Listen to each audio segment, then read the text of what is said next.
नमस्कार किसान भाइयों, आप देख रहे हैं फसल क्रांति। इस समय हम मौजूद हैं इंडियन हैबिटेट सेंटर में, जहां पे बसई के द्वारा एक खास कार्यक्रम का आयोजन किया जा रहा है बायोलॉजिकल्स को लेके। उसी के साथ उस पर चर्चा करने के लिए हमारे साथ खास मेहमान सीईओ बसई डॉक्टर विपिन सैनी जी मौजूद हैं। उनसे हम बात करेंगे कि आज का जो कार्यक्रम है क्या खास बात रही है। सर, बहुत बहुत स्वागत है आपका। थैंक यू इमरान, बहुत बहुत शुक्रिया। मेरा नाम विपिन सैनी है, मैं CEO biological agri society. Sir, आज का जो कार्यक्रम है खासकर जो बायोलॉजिकल्स को लेके आज चर्चा की जा रही है, किस विषय पे चर्चा की जा रही है? देखो, नॉर्मली चर्चा हमारे सब इवेंट्स की बायोलॉजिकल एग्री इनपुट्स होती है, लेकिन ये पर्टिकुलर कॉन्क्लेव जो कि इसका पहला सीरीज है, ये इसलिए इसको किया गया है कि हम अपने माननीय प्रधानमंत्री जी का जो स्वप्न है, जो उनकी इनिशिएटिव्स है, जो उनका जोश है जी, हम उसको अमृत काल तक लेके जा सकें जी। इसमें बायोलॉजिकल्स का है, bio fertilizer, bio pesticides, biostimulants, और इस वजह से हम लोग चाहते हैं कि ये एक ऐसा कॉन्क्लेव हो जहां पे हम प्रमोट करें बायोलॉजिकल्स को अमृत काल तक। ये हर साल होगा और उनका जो विजन है, उनके जो इनिशिएटिव्स है, उनमें हम योगदान दे सकें। और इसी वजह से इसका नाम इंडिया नहीं, भारत रखा गया है, so that we can move along. जो हमारे माननीय प्रधानमंत्री जी का जो वो पूरा विजन जो है ना, इस मामले में केमिकल्स को रिड्यूस करने का, एनवायरनमेंट बचाने का, फार्मर की उन्नति के मामले में, ये सब चीज़ें डिस्कस हुई। बसई हमेशा से इंडस्ट्री की आवाज़ रहा है, लगभग 56 के आसपास इसमें मेंबर्स भी हैं। तो एक अगर हम स्टेप फॉरवर्ड देखें आने वाले टाइम में बायोलॉजिकल्स को लेकर, और क्या स्टेप्स आप लेने वाले हैं बसई के?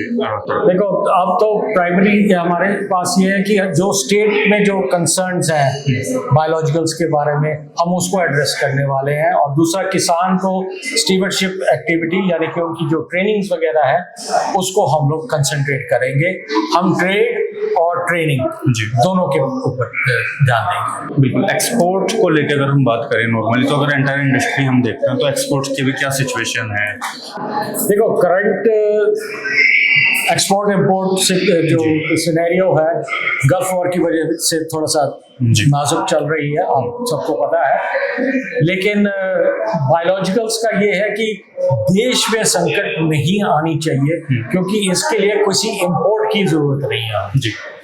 बाकी सारी दुनिया इस मामले में कंसर्न्ड है, इंडिया भी कंसर्न्ड है, लेकिन this is the right moment कि हम लोग बायोलॉजिकल्स को प्रोत्साहन दें और उनको यूटिलाइज करें। बिल्कुल सर, अंत में चलते चलते लास्ट सवाल, एडॉप्शन किसानों के लिए बायोलॉजिकल्स का आप किस नजरिए से देखते हैं, क्योंकि उसका अडॉप्ट करना, उपयोग करना? देखो, एडॉप्शन 1980 के दशक से चल रहा है जी, स्लो है, बीच में फिर केमिकल्स ओवरटेक कर गए हैं।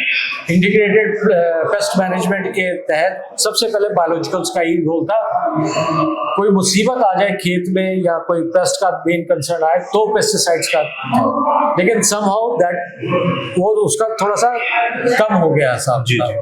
तो इस वजह से अब बायोलॉजिकल्स को दोबारा फोकस जी, किसान को ट्रेनिंग, अच्छा प्रोडक्ट जो कि उनको टाइमली अप्लाई करने का उनको ट्रेनिंग मिले, जिससे उसका बेनिफिट दे सके। देखो, बायोलॉजिकल्स एक चीज हमें समझनी है, आज अगर खेत में कोई बिल्कुल इमरजेंसी आ गई है पेस्ट की, तो वो इमीडिएटली उसको कंट्रोल नहीं करेगी। इसलिए हमें प्रिकॉशनरी लेके चलना है और उसकी जो सिस्टमैटिक ट्रेनिंग है वो हमें किसान तक पहुंचाना है। बहुत बहुत शुक्रिया सर हमारे साथ जुड़ने के लिए। हमारे साथ तो विपिन सैनी सर, जिन्होंने बहुत ही अच्छे तरीके से हमें जानकारी दी। इसी तरीके की और भी जानकारी आप तक पहुंचाएंगे। देखते रहिए फसल क्रांति। धन्यवाद। Thank you.